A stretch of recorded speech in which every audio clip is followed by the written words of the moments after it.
안녕하세요. 책쓰기 코치 조경희입니다. 여러분들에게 커피 한 잔의 명상으로 10억을 번 사람들을 소개해 드리겠습니다. 자, 이 분들은 어떻게 해서 커피 한 잔의 명상으로 10억을 벌게 되었을까? 저도 궁금합니다. 그래서 제가 이 책을 가지고 나왔습니다. 제가 살펴보니까 이 책의 지은이는 오시마 주니치입니다. 그런데 이 책은 우리가 잘 알고 있는 잠재의식의 권위자인 조셉 머피의 그 수많은 어록들이 있지 않습니까?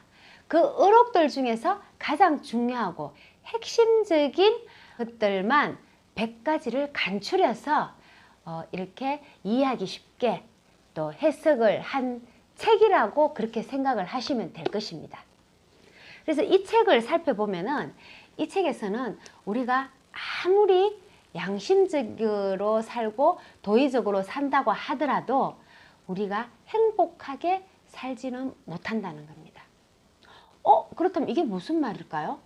우리가 옛날부터 우리는 착하게 살아야 된다는 그런 말을 많이 들어왔습니다.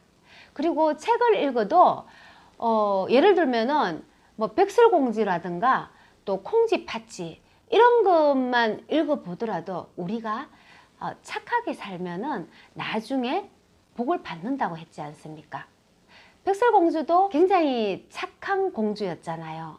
그런데 새로운 왕비가 들어옴으로 인해서 모진 고초를 겪게 된 거죠. 그래서 나중에 결과론적으로는 그 왕비는 이 나쁜 짓을 했기 때문에 벌을 받게 되고, 그리고 이 공주는 착하게 살았기 때문에 복을 받게 된다는 그런 건선징악을 내포하는 그런 이야기들이, 그런 책들이 굉장히 많았습니다. 그래서 우리도 또 어른들에게 또 착하게 살아야 된다는 말도 많이 들었고, 또 사실 우리의 또 아들, 딸들에게도 착하게 살아라고 그렇게 많이 하고 있습니다.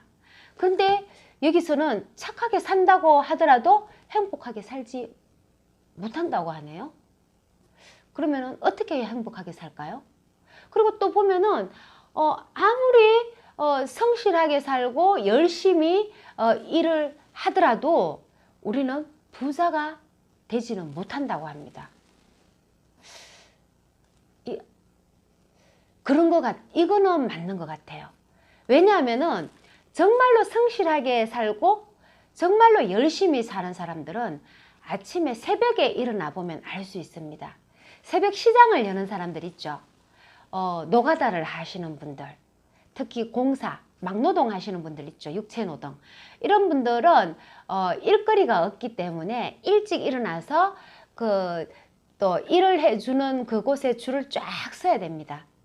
그래서 이거는 어디까지 또 딱 끊으면 그 뒤에는 또 자리가 없게 되거든요. 그래서 정말 누구보다도 일찍 와서 줄을 서야 되거든요. 그래서 몇 시간 전에 와서 이 추운 겨울에도 몇 시간 전에 와서 서야 되고, 그쵸? 그렇게 해서 또 일거리가 있으면 다행인데 또 일거리가 없을 때가 많아요. 그러니까 아무리 본인이 열심히 노력을 한다고 하더라도 이 돈을 벌기가 힘들다는 거죠. 자, 그러면은 잘 사는 사람들은 어떻게 해서 잘 살게 될까요? 자, 궁금하지 않습니까? 바로 여기서 말하는 것은, 자, 우리가 인생에 있어서 성공할 수 있는 것, 잘 살게 할 수 있는 것은 바로 우리 마음가짐이라고 했습니다. 자, 우리 마음가짐을 어떻게 해야 되냐?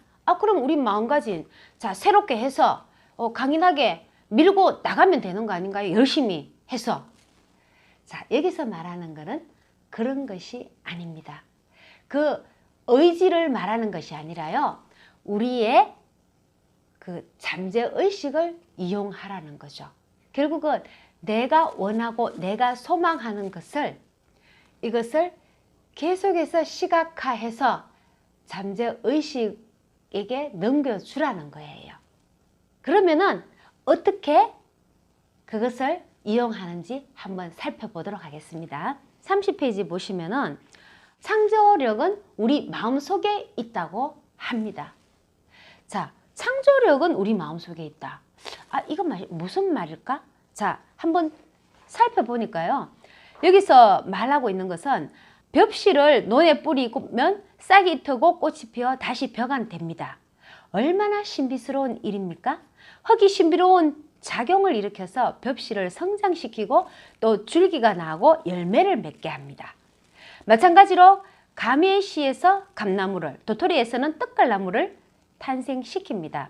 즉 종자 속에 모든 것이 들어있고 그것이 땅 속에 떨어지면 흙이 적당히 처리해 주는 것입니다.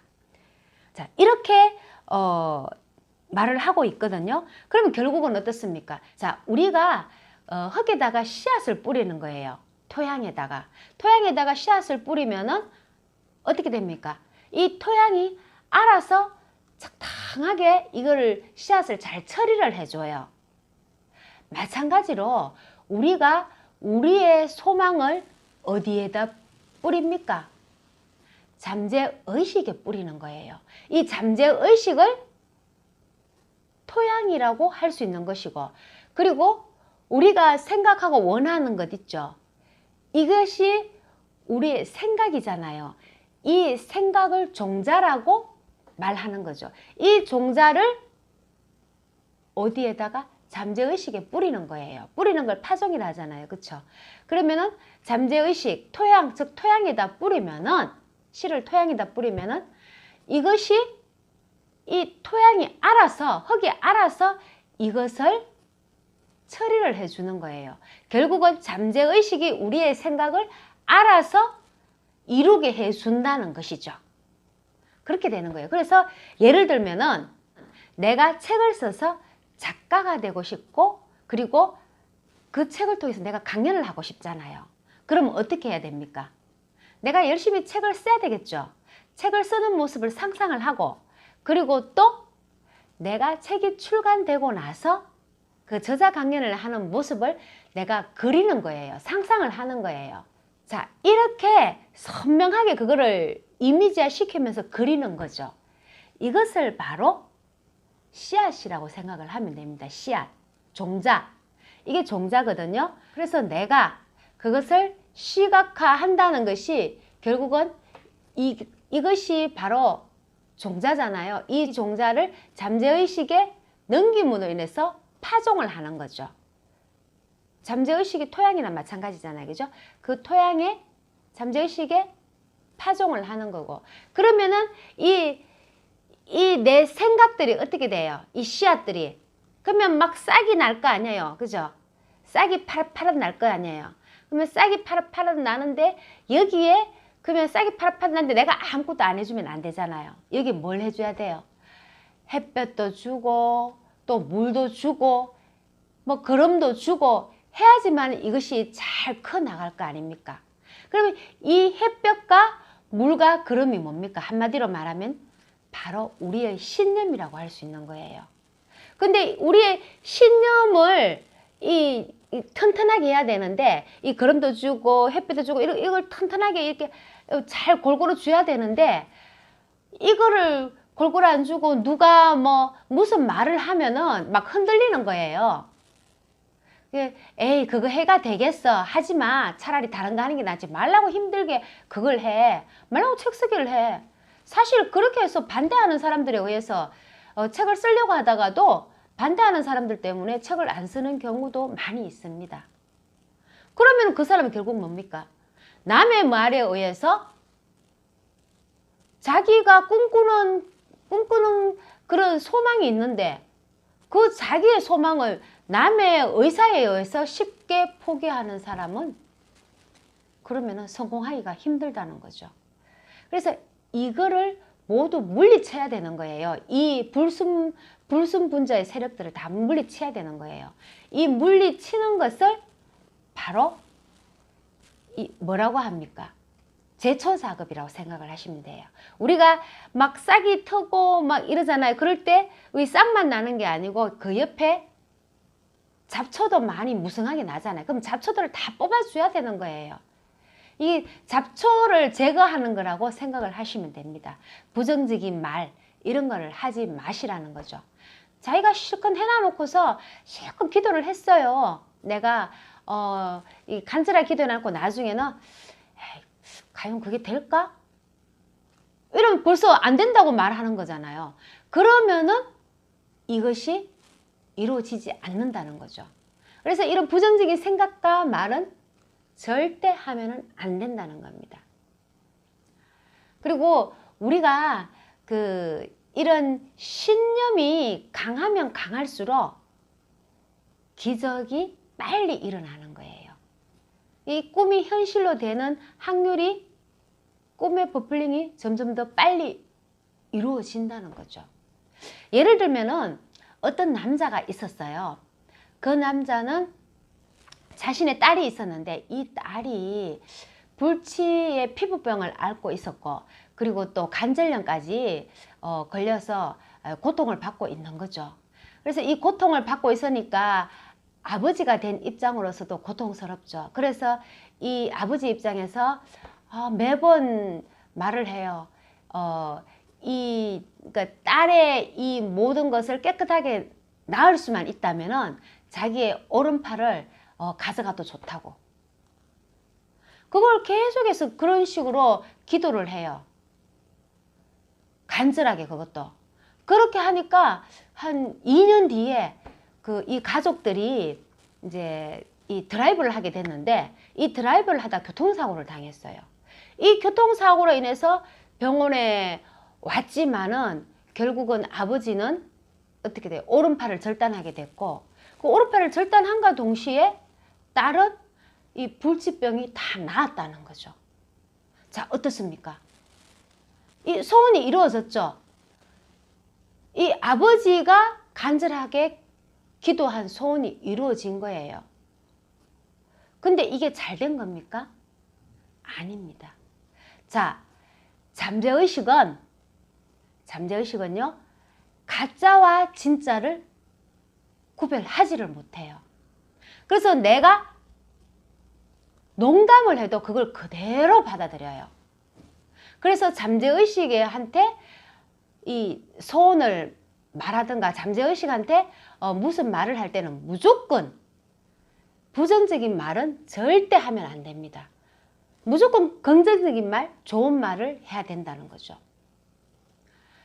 근데 이 아버지도 이 기도를 이런 식으로 하는 것이 아니고 다르게 말해야 되겠죠. 어떻게 말을 해야 하냐면은 여기서 보면은 내 딸이 낫기만 한다면 내 오른팔을 주어도 좋다가 아니고요.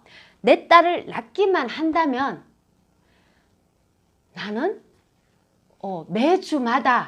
매주 주말마다 뭐 봉사단체에 가서 내가 적극적으로 봉사활동을 하겠다. 아니면은 매주마다 뭐 고아원에 가서 어린 아이들을 위해서 봉사를 하겠다. 이렇게 하면은 얼마나 좋습니까? 자기 팔도 절단할 일도 없겠죠. 그리고 자기 딸도 정말로 행복하게 병도 나을 거 아닙니까? 그러니까 기도를 할 때는 잘 해야 된다는 거예요. 기도를 할 때는 잘 해야 되고, 그리고 또 이 기도는 우리가 언제든 해도 상관은 없지만은 가장 좋을 때가 어떤 때냐 하면은 우리가 잠자기 전, 그리고 잠자고 바로 일어났을 때 그때 하는 것이 좋다는 거죠. 그리고 이 기도 시간은 뭐 1분을 하든 10분을 하든 상관이 없어요. 그래서 이거를 간절하게 기도하는 것이 가장 좋습니다. 그리고 반드시 기도하고 나서는 어떻게 해야 되냐면은 뭐 좋은 말을 많이 하겠지만 뭐 처음에 하시는 분들은 기도를 잘 못하지 않습니까? 그러면은 나중에 뭐 특별하게 할 말이 없으면은 이렇게 하세요. 이 모든 기도를 다 이루게 해 주셔서 감사합니다. 이렇게만 하시면 됩니다. 그리고 나머지는 잠재의식에게 맡기면 되는 거예요. 그러면 잠재의식은 나의 기도를 위해서 서서히 움직이기 시작하는 거예요. 자, 매일 이렇게 잠재의식에게 내가 기도를 한다면은 행복한 생각과 기분으로 잠을 들 것이고, 또 행복한 생각과 기분으로 눈을 뜰 수 있을 것입니다. 자, 여러분 어떻습니까? 여러분들도 잠재의식에게 기도를 한번 해보지 않겠습니까? 잠재의식은 모든 것을 이루어집니다. 그러니까 여러분들도 무엇이든 자기가 원하거나 자기가 소망하는 것이 있으면은 한번 기도를 해 보십시오. 간절하게 기도를 하면 할수록 이 잠재의식은 더 빨리 이루어지게 하기 위해서 분주히 움직입니다. 그리고 내가 오늘 밤 잠을 자잖아요. 내가 잠을 자고 있는 그 시간에도 잠재의식은 나를 위해서 움직여 주는 것이죠. 자, 여러분 모두 잠재의식에게 본인의 꿈을 한번 기도해 보십시오. 이상입니다. 감사합니다. 사랑합니다. 축복합니다.